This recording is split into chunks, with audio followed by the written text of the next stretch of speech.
Hello, I'm your teacher Randy League, and welcome to Goodwin English's 2-minute English lesson.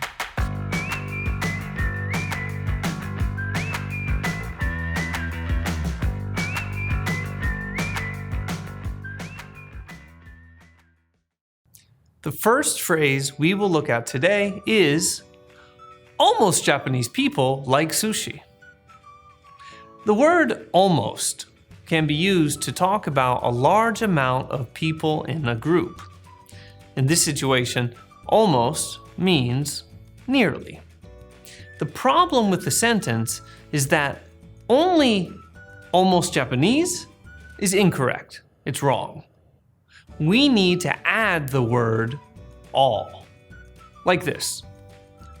Almost all Japanese people like sushi.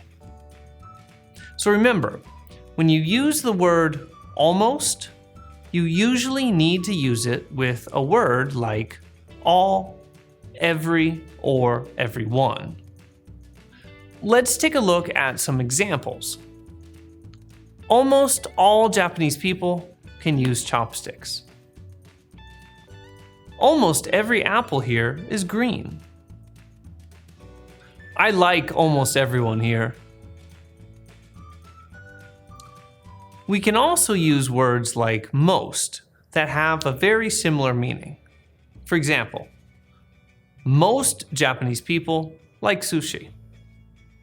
If we use the word most, we do not need to use all, every, or everyone.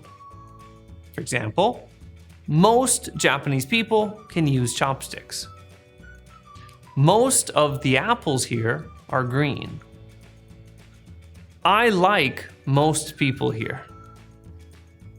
That's it for today's super short lesson. Remember to subscribe to our channel to see more English speaking videos. I'm your teacher Randy League, and I will see you next time. Bye-bye.